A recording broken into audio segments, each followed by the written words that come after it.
ஆண்டவராகிய இயேசு கிறிஸ்துவின் நாமத்திலே உங்கள் அனைவருக்கும் என்னுடைய வாழ்த்துதலை தெரிவித்துக் கொள்ளுகிறேன். இந்த நாளிலும் கூட செய்திக்காக எடுத்துக்கொள்ளப்பட்ட வேத பகுதி, சீயோன் குமாரத்தியே மிகவும் மகிழ்ந்து களிகூறு. அல்லேலூயா. சீயோன் குமாரத்தியே மிகவும் நீ மகிழ்ந்து களிகூறு. என்ன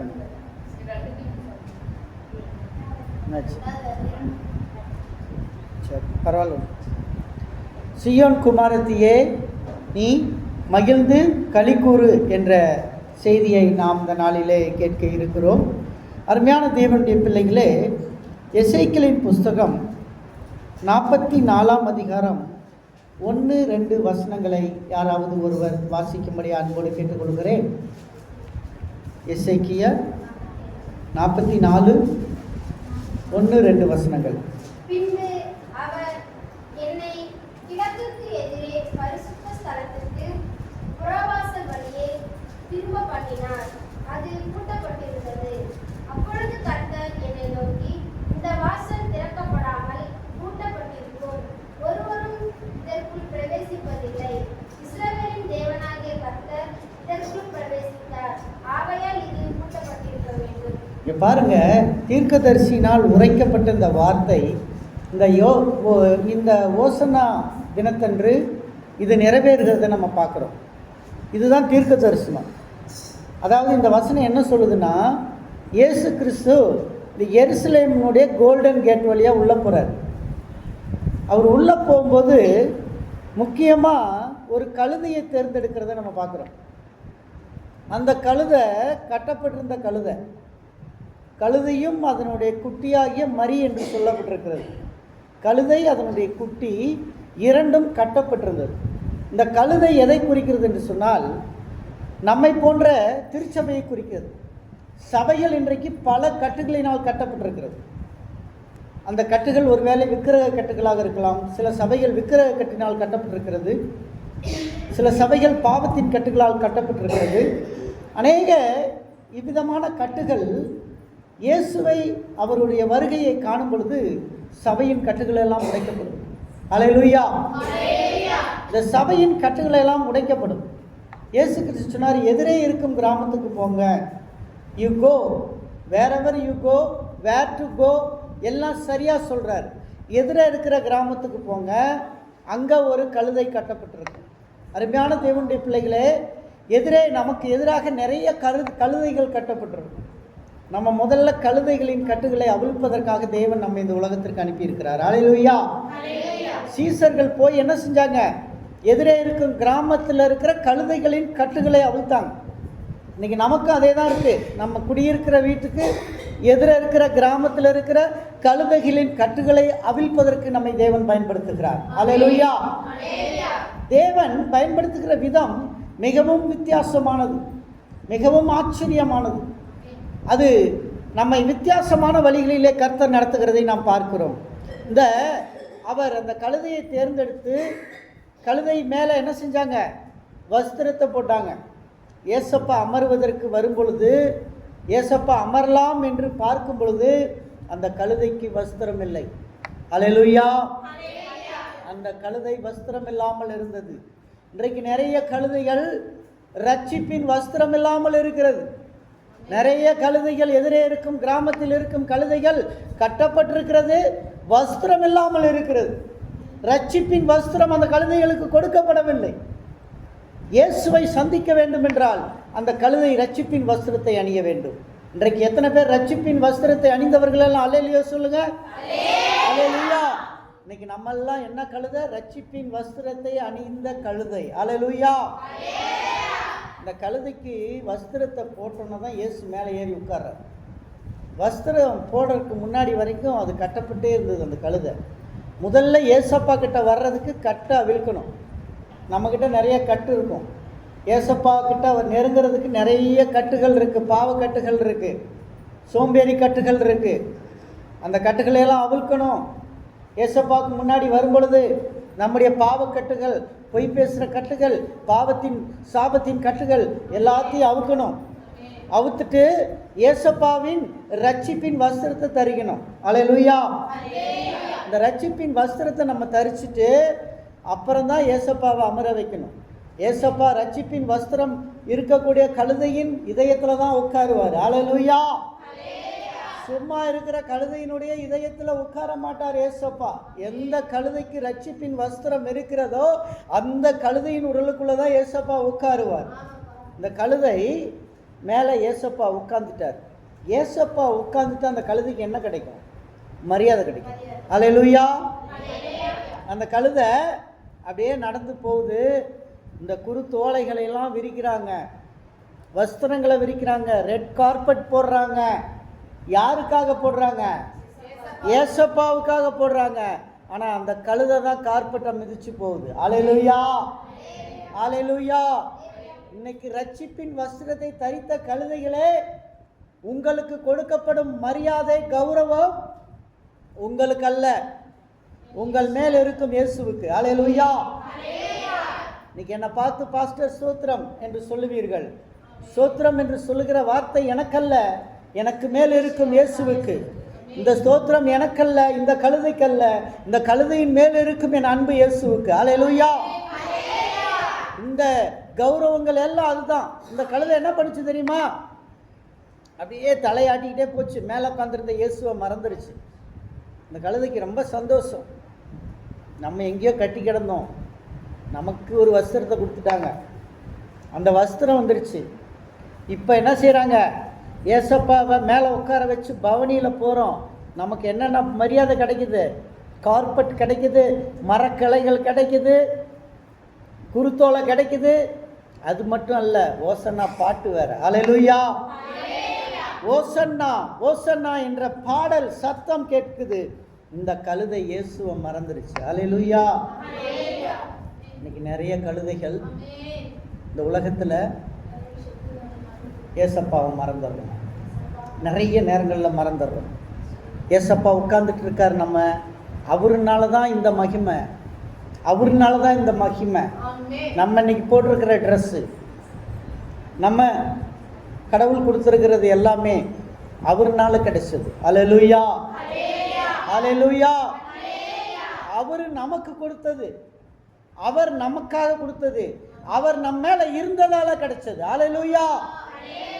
அருமையான தேவனுடைய பிள்ளையே, உங்க மேல இயேசு இருந்ததுனால இந்த ஆசீர்வாதங்கள்லாம் வந்துச்சு. இயேசுவை மறந்துட்டோம். நம்மளை மட்டும், நம்ம புகழை மட்டும் பார்க்குறோம், நம்ம புகழை மட்டும் பார்க்குறோம். நம்மளை அங்கே புகழ்ந்தாங்க, இங்கே புகழ்கிறாங்க அப்படின்னு நம்ம பார்த்துக்கிட்டு இருக்கிறோம். அருமையான தேவனுடைய பிள்ளைகளே, இயேசுவை மறந்த கழுதையாய் வாழ வேண்டாம். அல்லேலூயா. இயேசுவை மறந்து போன கழுதையாய் வாழ வேண்டாம். ஏசப்பா உள்ள வர்றாரு. இவருக்கு ஓசனாவுக்கு என்கிட்ட மீனிங் கேட்டாங்க. நான் அந்த நேரம் சொல்லலை, ஏன்னா நான் இங்கே பிரசங்கத்தில் அந்த மீனிங் எடுத்து வச்சுருக்கேன். அதுக்கு முன்னாடி நான் பேச முடியாது. அதனால் ஓசனான்ற வார்த்தை எபிரேய வார்த்தை காட் ஹெல்பஸ்னு பேர். தேவனே எனக்கு உதவி செய்யும், தேவனே எனக்கு உதவி செய்யும். இன்னும் தமிழ் மீனிங்கில் அதை டிரான்ஸ்லேஷன் மீனிங் என்னென்னா, தயவு செய்து இப்போது எங்களை காப்பாற்றும். அல்லேலூயா. ஓசனானா என்ன அர்த்தம்? தயவு செய்து இப்போது எங்களை காப்பாற்றும். அந்த வார்த்தைக்கு ஷார்ட்டாக என்ன சொல்லுவோம்? ஓசன்னா. எபிரேய வார்த்தை ஓசன்னா, இப்போது காப்பாற்றும். இது ஒரு துதி கலந்த விண்ணப்ப ஆராதனை வார்த்தையாகும். அல்லேலூயா. ஓசன்னா என்பது துதி கலந்த விண்ணப்பத்தின் ஆராதனையின் வார்த்தையாகும். இதுதான் ஓசனாவுக்குடைய full form. It is a Hebrew word. It is save us we pray. இன்னும் ஒரு டெஃபினிஷன் சொல்றாங்க, எங்களை காப்பாத்துங்க, நாங்க ஜெபம் பண்றோம். அல்லேலூயா. அல்லேலூயா. ஏசப்பா உங்களை காப்பாற்றுவாங்களா? நிச்சயமா காப்பாற்றுவாங்க. நீங்க என்ன பண்ணணும்? ஜெபம் பண்ணணும். நீங்க என்னன்னா ஜெபம் பண்ணணும். இன்னையிலிருந்து பரிசுத்த வாரம் ஆரம்பிக்குது. இதுவரை நம்ம ஃபாஸ்டிங் வாரத்தில் இருந்தோம். இன்னையிலிருந்து ஹோலி வீக்கு. இந்த ஹோலி வீக் ரொம்ப மகா பரிசுத்த ஸ்தலத்துக்குள்ளே இப்போ நம்ம நுழைய போகிறோம். ஏசப்பாவுடைய ஆசாரியனுடைய இரத்த பலி பாவ நிவர்த்தி செய்யப்பட போகிற வாரம். அல்லேலூயா, அல்லேலூயா. இயேசு எதற்காக அவர் போனாரு? அவர் இங்க போறதுக்கான தீர்க்கதரிசி எசேக்கியேல் 44:1-2 சொல்லியிருக்காங்க. அவர் எந்த வாசல் மேலே போவார்? அந்த வாசல் மூடப்படும். இயேசு போன பிறகு அந்த வாசல் என்ன செய்யும்? மூடப்படும். சகரியா 9:9 வாசிங்க.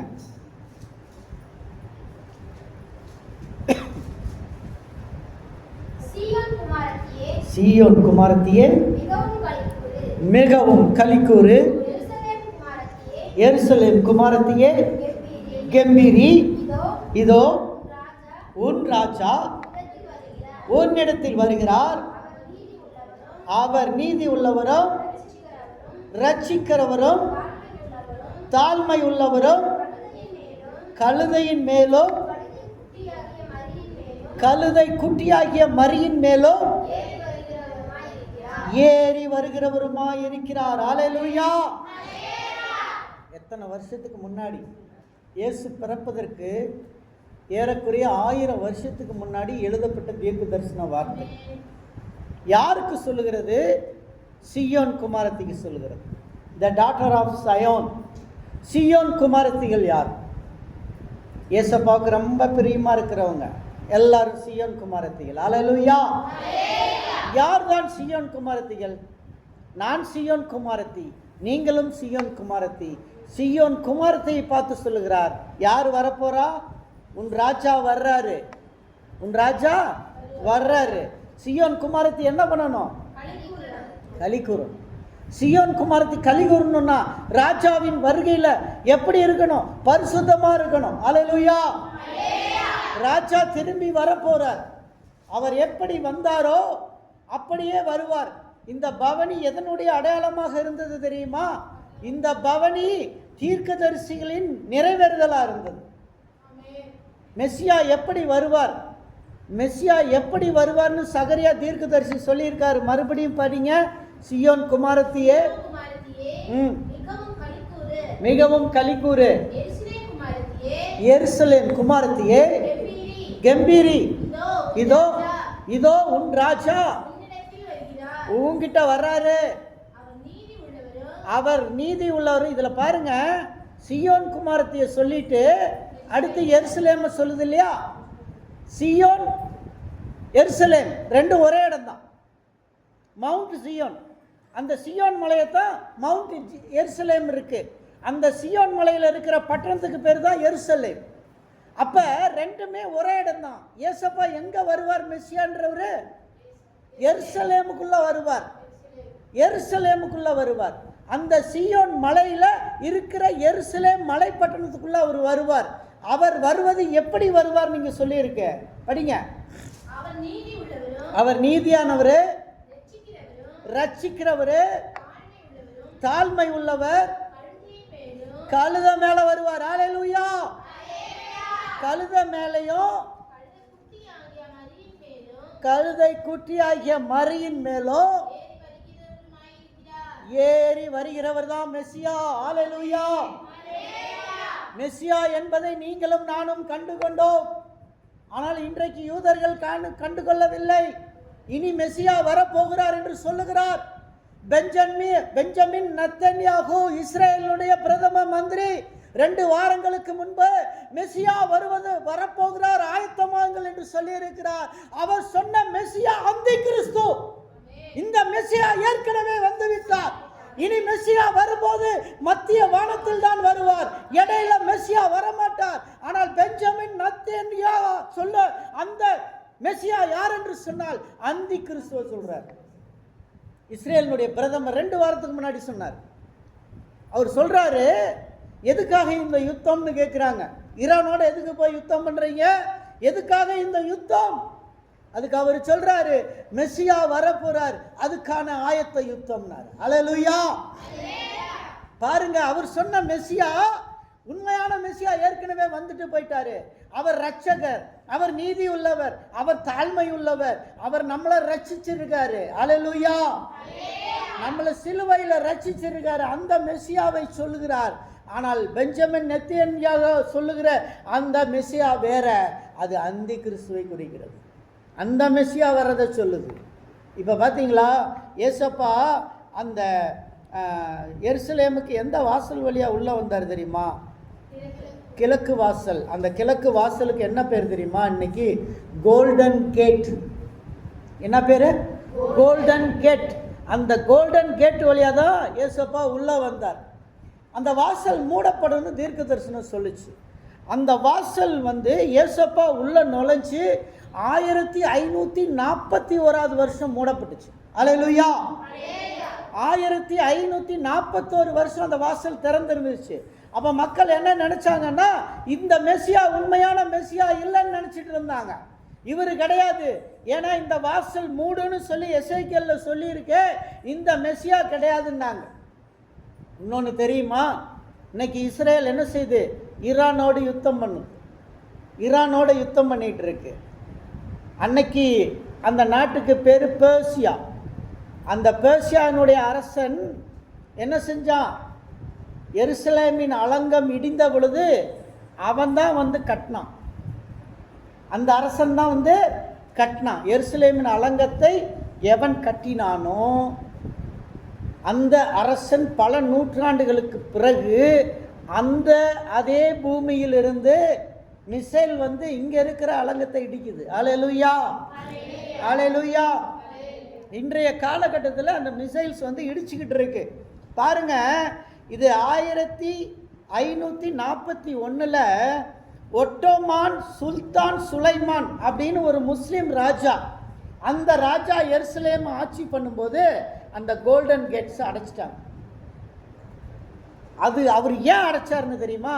யூதர்கள்லாம் சொன்னாங்க, மெஸ்ஸியா இந்த வழியாக தான் வருவார், மெஸ்ஸியா அந்த கோல்டன் கேட் வழியாக தான் வருவார்னு சொன்ன உடனே அந்த யூத ராஜா என்ன பண்ணா, மெஸ்ஸியா இந்த வழியாக வரக்கூடாது, அந்த கேட்டை நான் அடைச்சிருவேன்னு சொல்லி அவன் அடைச்சான்.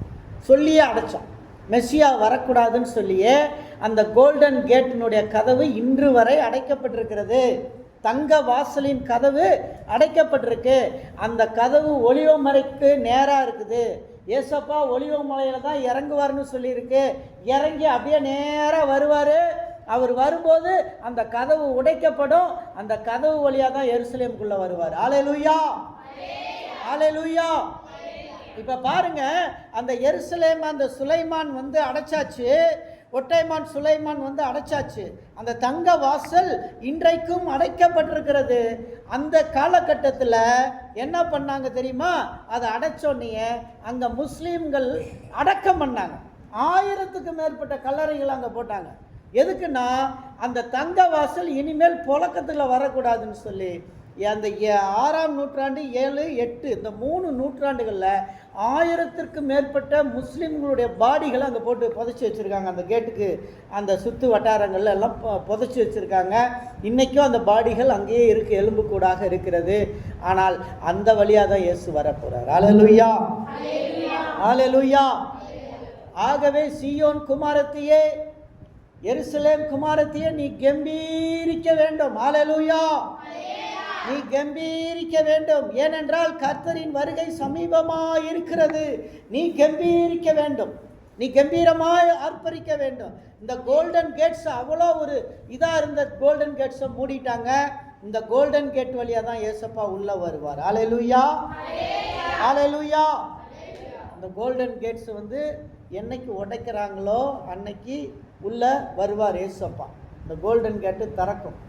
போன ஒரு மாதத்துக்கு முன்னாடியே கோல்டன் கேட்டை திறந்துடலாம் அப்படின்னு ட்ரம்ப் சொன்னார். ஆனாலும் திறக்கிறதுக்கு நிறையா ஃபார்மாலிட்டிஸ் இருக்குது, அதை அவ்வளோ சீக்கிரம் திறக்கக்கூடாது அப்படின்னு சொல்லி இஸ்ரேல் நாடு சொல்லிச்சு. ஆகவே அது திறக்க மாட்டாங்க. கடைசியாக அந்த கோல்டன் கேட்டை திறப்பாங்க. அது ஒருவேளை ஒரு மிசைல்னால உடைச்சி தகர்க்கப்படுமா என்னன்னு தெரியல. ஆனால் அது திறக்கும் பொழுது மெசியாவின் வருகை ஆயத்தமாகும். அல்லேலூயா, அல்லேலூயா. இப்போ பாருங்க, இந்த குருத்தோலை ஞாயிறு அவர் ஏசப்பா எருசலேமுக்குள்ளே போகிறார். அவர் என்ன பண்ணார்? கரெக்டாக இந்த கிழக்கு வாசல் வழியா, கிழக்கு வாசல் முக்கியமாக நம்ம பாருங்க, எருசலேமின் கிழக்கு வாசல் ரொம்ப முக்கியமானது. ஒரு வீட்டுக்கு கிழக்கு வாசல் ரொம்ப முக்கியமானது. எல்லா வீட்டுக்கும் மெயின் வாசல் வந்து ரொம்ப முக்கியமானது. அதில் கிழக்கு வாசல் ரொம்ப முக்கியமானது. அதே போல் எருசலேமின் வாசல் கிழக்கு வாசலாக இருந்தது. மெசியா அந்த கிழக்கு வாசலுக்குள்ளே அவர் உள்ளே பிரவேசித்தார். அவர் பிரவேசிச்சு உள்ளே போனார். உள்ளே போய் எருசலேம் ஆலயத்துக்குள்ளே போனார். அல்லேலூயா. அங்கே ஏசப்பாவை புகழ்ந்தாங்க, ஏசப்பாவை பாடினாங்க, ஏசப்பாவை துதிச்சாங்க. நம்ம அதெல்லாம் பார்க்குறோம். இந்த யோவான் புஸ்தகம் 12ஆம் அதிகாரம் 12வது வசனத்தை வாசிங்க. மறுநாளிலே இயேசு எருசலேமுக்கு வருகிறார் என்று பண்டிகைக்கு வந்த திரளான ஜனங்கள் கேள்விப்பட்டு குருத்தோலைகளை பிடித்துக்கொண்டு அவருக்கு எதிர்கொண்டு போகும்படி புறப்பட்டு ஓசன்னா கர்த்தருடைய நாமத்தினாலே வருகிற இஸ்ரவேலின் ராஜா ஸ்தோத்தரிக்கப்பட்டவர் என்று ஆர்ப்பரித்தார்கள். இதுதாங்க பிரச்சனை. இன்னைக்கு ஏசப்பாவை சிலுவையில் அடிக்கிறதுக்கும் இதுதான் பிரச்சனை. ஏன்னா அங்கே இருக்கிற அரசியலில் பயங்கர பயம் ஏற்பட்டுச்சு. அங்கே பண்டிகையில் வந்து பிரதான ஆசாரியரும் காயப்பா அண்ணா இப்படி இருக்கக்கூடியவர்களுக்கு தான் அங்கே முக்கியத்துவம் உண்டு. ஆனால் அங்கே அவங்களையெல்லாம் விட்டுட்டாங்க. ஜபா நடந்துகிட்டு இருக்கு, தொழுகையை விட்டுட்டாங்க. மக்கள் எல்லாம் எங்கே ஓடியாராங்க? ஏசப்பா கிட்ட ஓடியாந்துட்டாங்க. இது ஏசப்பாவை புகழ்றாங்க, இஸ்ரவேல் ராஜா என்று புகழ்கிறார்கள். இதை பார்க்கும்போது அரசர்களுக்கு கோபத்தை ஏற்படுத்தியது, ஆசாரியர்களுக்கு கோபத்தை ஏற்படுத்தியது. அந்த கோபத்தின் ஒரு காரணம்தான் இயேசு சிலுவையில் அறைவதற்கும் காரணமாக இருந்தது. இயேசு எருசலேம் ஆலயத்தில் போய் உட்கார்ந்திருந்தார். கீழே படிங்க. கீழே என்ன சொல்லுது? அல்லாமலும் சீயோன் குமாரத்தியே பயப்படாதே, உன் ராஜா கழுதை குட்டியின் மேல் ஏறி வருகிறார் என்று எழுதியிருக்கிற பிரகாரமாக. யோவான் எந்த வசனத்தை சொல்றாரு? சகரியா 9:9 சொல்றார். புரியுதா? எழுதியிருக்கிற பிரகாரமாக தீர்க்கதரிசி சகரியா 9:9 சொன்ன வசனத்தை அங்க மென்ஷன் பண்றாங்க. பாத்தீங்களா? படிங்க. இயேசு ஒரு கழுதை குட்டியை கண்டு அதன் மேல் ஏறி போனார். கழுதை குட்டியை கண்டு. அருமையான தேவனுடைய பிள்ளைகளே, நீ இயேசு காணும் கழுதைக்குட்டியாய் இருக்க வேண்டும். இயேசு கழுதைக்குட்டியை கண்டார். இன்றைக்கு இயேசுவின் பிள்ளையாகிய உன்னை இயேசு காண்கிறவராய் இருக்கிறார். ஹல்லேலூயா, ஹல்லேலூயா. He is லாகா ஈரே. அவர் உன்னை காண்கிற தெய்வம். நீ இயேசுவுக்கு செல்லக்குட்டியாக இருக்கிறாய். இந்த செல்லக்குட்டியை இயேசு காண ஆசைப்படுகிறார். ஹல்லேலூயா. பாருங்க, இயேசு கண்டார். அந்த கழுதைக்கு எவ்வளோ மகிமை. இயேசுவின் கண் பட்டுருச்சுன்னு வச்சுங்க, நமக்கு மகிமையே வேற மாதிரி ஆயிடும். ஹல்லேலூயா. நம்ம எல்லாம் கேட்கணும், ஏசப்பா உங்க கண்கள் என்ன காணணும்ப்பா, உங்க கண்கள் என்ன காணணும். இயேசுவின் கண்கள் நம்மை கண்டுவிட்டால் நம்முடைய கண்கள் என்ன செய்யும்? அது மகிமையான கண்ணா மாறிடும். ஏசப்பாவுக்கு இந்த கழுதை ஏசப்பா இந்த கழுதையை பார்த்தாரு. அந்த கழுதை மகிமையான கழுதையா மாறி போச்சு. ஹல்லேலூயா. படிங்க, அடுத்த வசனம் படிமா. இவைகளை அவருடைய சீஷர்கள் துவக்கத்திலே அறியவில்லை. இயேசு மகிமை அடைந்த பின்பு இப்படி அவரை குறித்து எழுதியிருக்கிறதையோ தாங்கள் இப்படி அவருக்கு செய்ததையும் நினைவு கூர்ந்தார்கள். இது அப்ப அன்னைக்கு அவங்களுக்கு தெரியல. அவர் கழுதையில் போனது, ஓசனான்னு கத்தினது, மக்கள் எல்லாம் கூடிக்கிட்டது, பண்டிகையில் இருந்த மக்கள்லாம் வந்து பயங்கர கூட்டமாக இயேசுக்கு பின்னாடி நின்னது, இது எல்லாம் நடந்த பிற்பாடு, இயேசப்பா அடக்கம் பண்ண பிற்பாடு சீஷர்கள் ஒருத்தருக்கு ஒருத்தர் பேசுகிறாங்க. அதை தான் யோவான் இங்கே எழுதுறாரு. அந்த காரியத்தை தெளிவாக எழுதுறாரு. லூக்கா 19:28-44 படிங்க. 28-44. 19 லூக்கா 28-28 படிங்க. இவைகளை அவர் சொன்ன பின்பு எருசலேமுக்கு புறப்பட்டு முந்தி நடந்து போனார்கள். அவர் ஒலிவ மலையின் பட்ட மலையின் அருகான பெத்பகே பெத்தானியா என்னும் ஊர்களுக்கு சமீபித்த போது தம்முடைய சீஷரில் 2 பேரை நோக்கி, உங்களுக்கு எதிரே இருக்கிற கிராமத்துக்கு போங்கள். அதிலே பிரவேசிக்கும் போது மனுஷரில் ஒருவனும் ஒரு காலம் ஏறி இல்லாத கழுதை குட்டியை கட்டியிருக்க காண்பீர்கள். அதை அவிழ்த்து கொண்டு வாருங்கள். ஹல்லேலூயா. இப்ப பாருங்க, மனுஷனே ஒருத்தனுமே ஏறாத, ஒரு காலும் ஏறாத கழுதை குட்டி தான் வேணும்னு ஏசப்பா தேர்ந்தெடுத்தது பார்த்தீங்களா? அவர் தேர்ந்தெடுத்ததுக்கு விசேஷம் இருக்குது. இன்னைக்கு கழுதையை பார்த்து போடுறான், என்னை பார் யோகம் வரும்னு நிறைய இடத்துல படத்தை மாட்டி வச்சிருக்கிறான். நான் நினைப்பேன், என் ஏசப்பா சுமந்த கழுதையை பார்த்தாவே யோகம் வரும்னு, என் ஏசப்பாவை பார்த்தா அதுக்கு மேலே யோகம் வரும். ஹல்லேலூயா, ஹல்லேலூயா. அப்படிதானே? கழுதை படத்தை போட்டு அதை பார்த்தா யோகம் வரும்னா, என் ஏசப்பாவை பார்த்தா, அந்த கழுதை மேலே உட்கார்ந்த ஏசப்பாவை பார்த்தா அதை விட அதிகமான லாபம் வரும். ஹல்லேலூயா, ஹல்லேலூயா. அதே வசனத்தை இன்னும் படிச்சுட்டே வாங்க கீழே. அதுக்கு கீழே ஒரு 4 வசனம் தள்ளி படிங்க. அதை இயேசுவினிடத்தில் கொண்டு வந்து தங்கள் வஸ்திரங்களை அதன் மேல் போட்டு இயேசுவை அதன் மேல் ஏற்றினார்கள். அவர் போகையில் அவர்கள் தங்கள் வஸ்திரங்களை வழியிலே விரித்தார்கள். அவர் ஒலிவமலையின் அடிவாரத்துக்கு சமீபமாய் வருவதில் திரளான கூட்டமாகிய சீஷர் எல்லாரும் தாங்கள் கண்ட சகல அற்புதங்களையும் குறித்து சந்தோஷப்பட்டு கர்த்தருடைய நாமத்தினாலே வருகிற ராஜா ஸ்தோத்திரிக்கப்பட்டவர். பார்த்தீங்களா? ஒலிவ மலைக்கு பக்கம் தான் இந்த வாசல் இருக்கு. கிழக்கு வாசல் வந்து அவர் ஒலிவ மலை பக்கத்தில் இருக்கு. அடுத்து என்ன படிங்க, அப்படியே படிச்சுட்டு வாங்க. கர்த்தருடைய நாமத்தினாலே வருகிற ராஜா ஸ்தோத்திரிக்கப்பட்டவர். பரலோகத்திலே சமாதானமும் உன்னதத்திலே மகிமையும் உண்டாவதாக என்று மிகுந்த சத்தத்தோடு தேவனை புகழ்ந்தார்கள். அப்பொழுது கூட்டத்தில் இருந்த பரிசேயரில் சிலர் அவரை நோக்கி, போதகரே, உம்முடைய சீஷரை அதட்டும் என்றார்கள். அவர்களுக்கு அவர் பிரதியுத்தரமாக, இவர்கள் பேசாமல் இருந்தால் கல்களே கூப்பிடும் என்று. ஹல்லேலூயா. இவர்கள் பேசாமல் இருந்தால் கல்கள் பேசுன்னு சொன்னார். ஹல்லேலூயா. பார்த்தீங்களா? இன்னைக்கு நம்ம ஏசப்பானுடைய சுவிசேஷத்தை சொல்லலை, ஏசப்பாவை பற்றி சொல்லலைன்னா ஏசப்பா கல்லை வச்சு பேச வச்சிருவார். ஹல்லேலூயா. இது நம்ம ரொம்ப எச்சரிக்கையாக இருக்கு. இந்த ஒரு வசனம், கல் என்ற வார்த்தைக்கு பெட்ரா என்று பேர், த பீட்டர் என்று அர்த்தம். பீட்டர் அப்படின்ற பதம், பெட்ரா என்ற வார்த்தை கல்லுக்கு அடையாளமாக இருக்குது. இன்றைக்கி நம்ம பேசுகிற சிப்ஸ் எல்லாமே ஒரு கல்லினுடைய பெட்ராலேருந்து செய்யப்பட்டது. அதான் கல்கள் பேசும்னு இயேசு சொன்னார். அந்த கல்லில் இருந்து தான் இன்றைக்கி பேச்சுவார்த்தைகள் வந்து கொண்டு இருக்கிறது. ஹல்லேலூயா, ஹல்லேலூயா. படிங்க அடுத்தது. அவர் சமீபமாய் வந்தபோது நகரத்தை பார்த்து அதற்காக கண்ணீர் விட்டழுது, உனக்கு கிடைத்த இந்த நாளாகிலும் உன் சமாதானத்துக்கு ஏற்றவைகளை நீ அறிந்திருந்தாயானால் நலமாயிருக்கும். இப்பொழுதோ அவைகள் உன் கண்களுக்கு மறைவாய் இருக்கிறது. உன்னை சந்திக்கும் காலத்தை நீ அறியாமற் போனபடியால் உன் சத்துருக்கள் உன்னை சூழ மதில் போட்டு உன்னை வளைத்துக் கொண்டு எப்பக்கத்திலும் உன்னை. எருசலேமை பார்த்து ஏசப்பா அழுதாங்க. ஏன்னா நான் வர்றது உனக்கு வந்தது, இன்னைக்கு நான் இங்கே வந்துட்டேன், ஆனால் என்னை நீங்கள் அறியல. அதனால என்ன நடக்கும்னா, உன்னுடைய இடத்த சுற்றிலும் எருசலேமை எதிரிகள் சுற்றிலும் மதில் போடுவாங்க. அப்படி தான் ஈரான் இப்போ போட்டுக்கிட்டு இருக்காங்க. எத்தியோப்பியா ஒன்று சேர போகிறான். எத்தியோப்பியாவுக்கு அந்த பக்கம் இருக்கிற மேசக் தூபல் ஜாதி, மேசக் தூபல் யாரை குறிக்கிறது? மேசாக் தூபல் 2 பேருமே எந்த இடத்துல இருந்து வர்றாங்க? அப்படியே ரஷ்யாவிலேருந்து வர்றாங்க. மாஸ்கோ மாக்கோகு எங்கேருந்து வர்றாங்க? மங்கோலியாவிலேருந்து வர்றாங்க. இவங்க China, Mongolia, Russia, Ethiopia, Persia, இந்த மாதிரி நாடுகள்லாம் ஒன்று சேர்ந்து இஸ்ரேலுக்கு எதிராக யுத்தம் செய்யும்.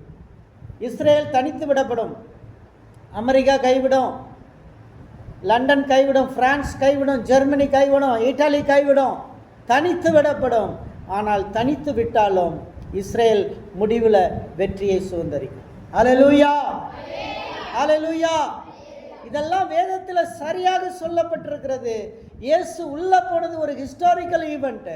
அவர் அந்த வழியாக போனது ரொம்ப ஹிஸ்டாரிக்கல் ஈவெண்ட்டு. அவர் எப்படி போனாரோ அப்படி தான் வருவார்.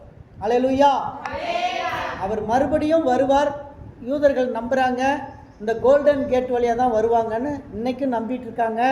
கோல்டன் கேட்டினுடைய உள்பகுதியில் போய் ஒவ்வொரு யூதனும் தன் தலையை வைத்து அழுது, நீர் எப்போது வருகிறாய் Messiah when you are coming என்று ஒவ்வொரு யூதனும் அழுகிறான். ஒவ்வொரு யூதனும் காலையில் போய் நின்று அழுகிறான், நீ எப்போது வாரும், நீ எப்போது வருவீர் என்று அழுகிறான். பெஞ்சமின் நெத்தனியாகு அங்கே நம்ம பார்த்தோம், ஹமாஸோட யுத்தம் செய்யும் பொழுது அவர் ஒரு துருப்பு சீட்டை கொண்டு போய் அந்த செவுத்தில் சொருகிட்டு போனார். அந்த சீட்டில் என்ன எழுதிருந்துச்சு தெரியுமா? பைபிள் வசனம் எழுதியிருந்தது. த மெஸ்ஸியா வில் சேவ் அஸ் என்று எழுதியிருந்தது. மெஸ்ஸியா எங்களை காப்பாற்றுவார் என்று எழுதியிருந்தார். வேத வசனத்தை அதில் எழுதி வைத்து அதை உள்ளே வைத்து ஜெபித்து விட்டு சென்றிருந்தார். அல்லேலூயா, அல்லேலூயா. இதெல்லாம் இன்னைக்கு நடந்து கொண்டிருக்கிறது. இந்த கோல்டன் கேட்டு திறக்கும். ஏசப்பா உள்ள போனாரு, அந்த இடத்துல போய் அவர் வாசம் பண்ணாரு. அதுக்கப்புறம் அது கீழே வசனங்கள் படிங்க.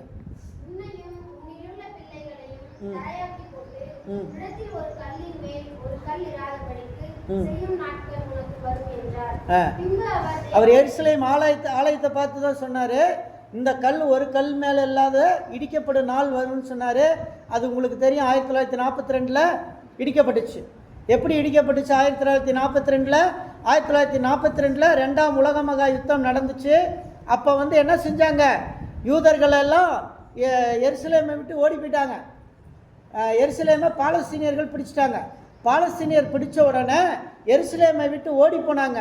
இஸ்ரேலிய பெண்கள் என்ன பண்ணாங்க தெரியுமா? கர்த்தருடைய ஆலயத்தை பார்த்து ஜன்னலை பார்த்து அழுதா ஒரு பெண். அந்த ஜன்னலில் உள்ள தங்கமாக இருக்குது. இதெல்லாம் பார்த்துட்டு இதெல்லாம் விட்டுட்டு நாங்கள் இந்த நாட்டை விட்டு ஓடுறமேன்னு அழுதா. அவள் அழுதுட்டு என்ன பண்ணா தெரியுமா? ஒரு தீப்பந்தத்தை கட்டி உள்ளே எரிஞ்சா. ஒரு பொம்பளை தீப்பந்தத்தை கட்டி உள்ளே எரிஞ்சா. அந்த எருசலேம் ஆலயம் ஃபுல்லாக நெருப்பு கொழுந்து விட்டு எரியுது. நெருப்பு கொழுந்து விட்டு எரிஞ்சு அது அப்படியே வெடிச்சுதான். வெடிக்க வெடிக்க அந்த கல்லும் சேர்ந்து எல்லா கல்லும் ஒரு கல் மேலே இன்னொரு கல் இல்லாத மாதிரி வெடிச்சுதான். வெடிச்சு செதறிச்சான், செதறி போச்சான். அங்கிருந்து உள்ள வந்த பாலஸ்தீன பெண்கள் அந்த தங்கத்தை சுரண்டி சுரண்டி எடுத்துட்டு போனாங்களாம். அந்த தங்கத்தை சுரண்டி சுரண்டி எடுத்துட்டு போனாங்களாம் பாலஸ்தீனிய பெண்கள். நடந்தது இதுதான். இஸ்ரவேல் முற்றிலுமாக எருசலேம் அழிக்கப்பட்டு எருசலேம் முழுவதும் முஸ்லீம்கள் கையில் 42 போயிடுச்சு. பாலஸ்தீனியர்கள் பிடிச்சிட்டாங்க.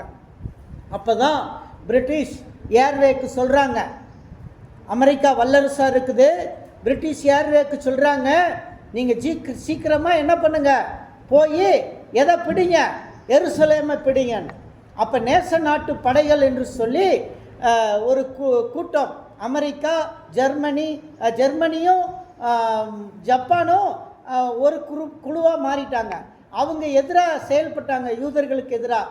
இது ஹிட்லருடைய துணையில் தான் அந்த இடத்த பிடிச்சாங்க. இதெல்லாம் நடந்துச்சு. அந்த நேரத்தில்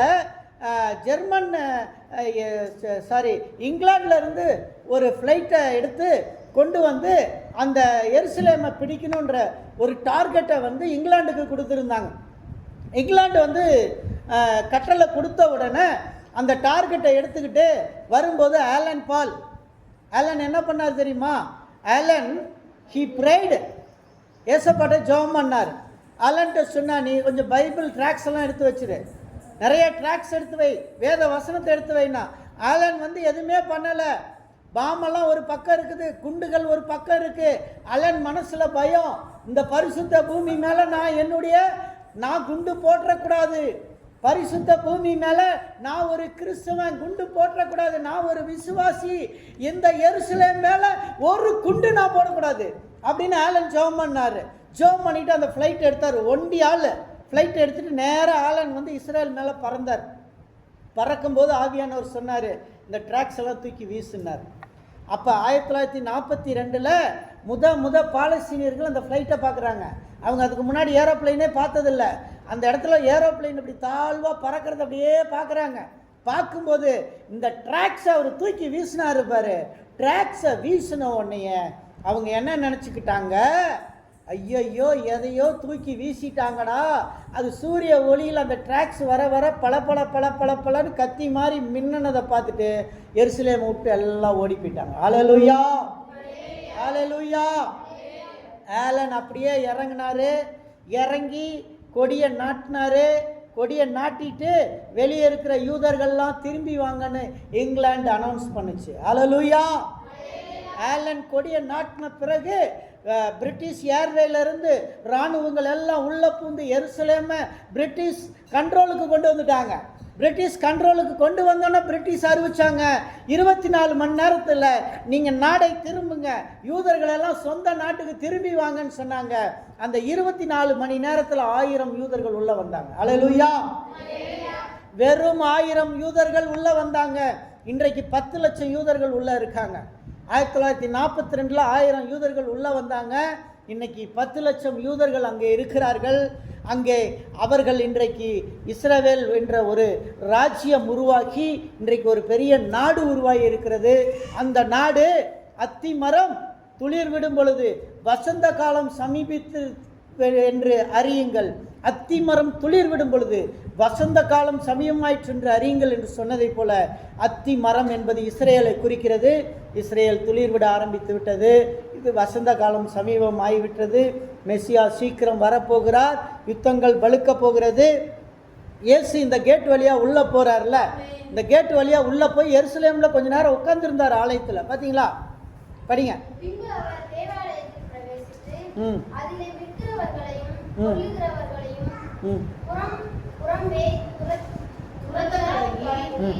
என்னுடைய வீடு ஜெபவீடாய் இருக்கிறது என்று எழுதியிருக்கிறது, நீங்களோ அதை கள்ளர் குகையாக்கினீர்கள் என்றார். பாத்தீங்களா? ஏசப்பா அங்க போய் அங்க நின்று வியாபாரம் பண்ணவன் எல்லாரும் வெளியே ஓடுங்கடா, இது தேவனுடைய ஆலயம், எங்கடா அங்க வந்து புறா வித்துட்டு இருக்கிறீங்க, எல்லாம் வெளியே போங்கடான்னு சொல்லி விரட்டி விட்டு அந்த இடத்துல ஏசப்பா கொஞ்சம் நேரம் உட்கார்ந்து இருந்துட்டு அப்புறம் தான் வெளியே போனார். அந்த இடம் அவர் பண்ணதை தலைவர்கள்லேருந்து எல்லாரும் பார்த்துட்டு இயேசுவை விட்டா இஸ்ரவேலுக்கு ராஜாவாயிருவார், நம்மளையெல்லாம் அழிச்சிருவார், அவருக்கு நிறையா மக்கள் சக்தி இருக்குது, அதனால இயேசுவை விடக்கூடாதுன்னு சொல்லி அவரை சிலுவையில் அறைய முயற்சி செய்தார்கள். இந்த குருத்தோலை ஞாயிறு தான் இயேசுவுக்கு அவர் செய்த பவனி தான் அவருக்கு சிலுவையில் அறைவதற்கான அச்சார அடையாளமாக இருந்தது, அச்சார ஆதாரமாக இருந்தது. ஆகவே சீயோன் குமாரத்திகளே, நீங்கள் கலங்காமலும் திகையாமலும் இருங்கள். எருசலேம் குமாரத்திகளே, நீங்கள் கெம்பீரியுங்கள். கர்த்தர் உங்களுக்காக யுத்தம் செய்வார், நீங்கள் சும்மா இருப்பீர்கள். அல்லேலூயா. கர்த்தர் உங்களுக்காக யுத்தம் செய்வார், நீங்கள் சும்மா இருப்பீர்கள். கர்த்தர் உங்களுக்காய் செய்வதற்கு அவர் தயாராகிறார். சீயோன் குமாரத்தியே, நீ என்ன செய்ய? மகிழ்ந்து கலிகூறு. எருசலேம் குமாரத்தியே, நீ கம்பீரி, உன் ராஜா எங்கே வருகிறார்? உன்னை நோக்கி வருகிறார். அல்லேலூயா. Your king has come towards you. உன்னை பார்க்க வர்றாரு, உன் ராஜா உன்னை பார்க்க வர்றாரு. மெசியா யாரை பார்க்க வருகிறார்? என்னை பார்க்க வர்றாரு. எல்லாரும் சொல்லுங்க, என்னை பார்க்க வர்றாருன்னு சொல்லுவீங்க. உங்களை பார்த்து உங்க கையை வச்சு, வலது கையை வச்சு என்னை பார்க்க வர்றாரு. அல்லேலூயா. ஏசப்பா எங்க வர்றார்? யாரை பார்க்க வர்றார்? என்ன பார்க்க வர்றார். அல்லேலூயா. உங்களை பார்க்க ஏசப்பா வர்றாரு. அவர் எப்படி இருப்பார்? அவருடைய கேரக்டர் என்ன நான் சொல்லியிருக்கேன்? நீதி உள்ளவர், உண்மை உள்ளவர், தாழ்மை உள்ளவர். அப்புறம் இன்னும் நிறைய குவாலிட்டி இருக்கு, படிங்க. 9:9 சகரியா 9:9. நீதி உள்ளவரும் ரட்சிக்கிறவர். ரெண்டாவது காரியம் என்னது? ரட்சிக்கிறவர். மெசியா வரும்போது எப்படி வருவாரு? நீதி உள்ளவரா வருவாரு. அன்னைக்கு உங்களை ஊர்ல சேர்த்தலையா, உங்க ஜனத்தோட சேர்த்தலையா, உங்க மக்களோட சேர்த்தலையா, நீதி கேட்க முடியலையா, அன்னைக்கு ஏசப்பா நீதியை செய்ய வருவார். அல்லேலூயா. அன்னைக்கு அவர் நீதியை செய்வார், உங்க ஊர்ல நீதியை செய்வார். நீதி உள்ளவர் வரும்போது எந்த நீதியும், எந்த நியாயம், ஊர் நியாயம், எந்த நியாயமும் அங்க நிக்காது முன்னாடி. அல்லேலூயா. நீதி உள்ளவர் வரும் பொழுது இங்க இருக்கிற போலி நியாயாதிபதிகள்னா நிக்கவே முடியாது. அல்லேலூயா. ஊர் கவுண்டர்லாம் ஓடி போயிடுவான். அல்லேலூயா. ஏசப்பா வரும்போது எந்த கவுண்டனும் போலி நியாயம் சொல்ல முடியாது. ஏசப்பா தான் நியாயம். அங்க அவர் சொல்றதுதான் வச்சதுதான் சட்டமாக இருக்கும். அடுத்து என்ன? நீதி உள்ளவர், ரட்சிக்கிறவர், தாழ்மை உள்ளவர், கழுதையின் மேல் வருகிறவர். அல்லேலூயா. கழுதை என்பது சபையின் விசுவாசிகளை குறிக்கிறது. நான் ஆரம்பத்தில் சொன்னேன், ரெண்டாவது வருகின்ற மெசியா வரும் பொழுது கழுதை வராது, கழுதைக்கு பதிலாக நம்ம வருவோம். அல்லேலூயா. அல்லேலூயா. இரண்டாவது மெசியா வரும் பொழுது எருசலேமுக்குள்ள கழுதையாக நாம போவோம், ஏசப்பாவை ஏந்திக்கிட்டு. அல்லேலூயா. அல்லேலூயா. உங்களை ஆண்டவர் கழுதையாக கொண்டு செல்வார். இயேசுவை சுமக்கும் கழுதையாக கொண்டு செல்வார். அருமையான தேவனுடைய பிள்ளைகளே, இன்னைக்கு நம்ம பார்க்குறோம், உலகம் கடைசியாக இருக்கலாம், ஆனால் ஏசப்பா உங்களுக்கு ஒரு நம்பிக்கை வச்சிருக்கார். There is no other religion has this kinds of hope. இந்த நம்பிக்கை வேற உலகத்தில் எந்த இதெல்லாம் சொல்லப்படல, எந்த வழிபாட்டிலும் சொல்லப்படல.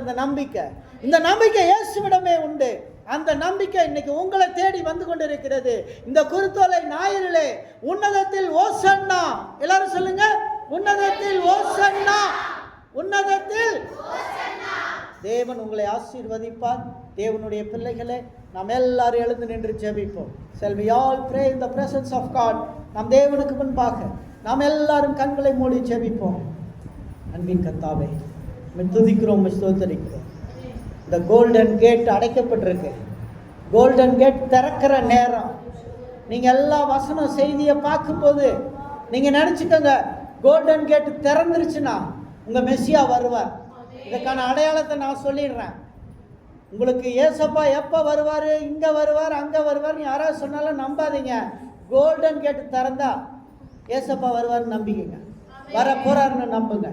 உங்களுக்கான கோல்டன் கேட் திறக்க போது எருசலேமின் வாசல், கோல்டன் வாசல், கிழக்கு வாசல் உங்களுக்காக திறக்கும். இயேசு மெசியா வரும் பொழுது கோல்டன் கேட், எருசலேமின் வாசல் உனக்காக திறக்கப்படும். சீயோன் குமாரத்தியே மகிழ்ந்து களிகூறு, எருசலேம் குமாரத்தியே கெம்பீரித்து ஆடி பாடி துதி தேவனுக்கு முன்பாக. கர்த்தர் உன்னை ஆசீர்வதிப்பார்.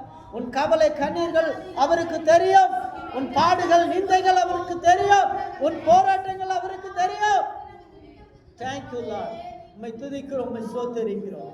அப்பா உமக்கு நன்றி. இந்த கோல்டன் கேட்ஸ் திறக்கப்படும் நேரத்தில், எந்த நேரம் திறக்குமோ எங்களுடைய கண்கள் காணட்டும் அப்பா. மெசியா வருகையை நாங்கள் காணட்டும். உமக்கு நன்றி அப்பா.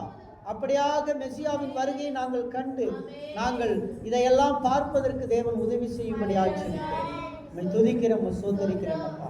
பிள்ளைகள் கொடுத்த காணிக்கைகளை ஆசீர்வதி. இந்த குருத்தோலை ஞாயிறிலே அவர்களை ஆசீர்வதித்து பலப்படுத்தும். உமக்கு நன்றி அப்பா. துதிக்கிறோம், சோதரிக்கிறோம். நசரேயனாகிய இயேசு கிறிஸ்துவின் நாமத்தில் வேண்டிக் கொள்கிறேன் பரமபிதாவே. என் ஆத்துமாவே கர்த்தரை ஸ்தோத்திரி, என் முழு பரிசுத்த நாமத்தை ஸ்தோத்திரி. என் ஆத்துமாவே கர்த்தரை ஸ்தோத்திரி, கர்த்தர் செய்த சகல பாரங்களையும் மறவாதே. ஆமென்.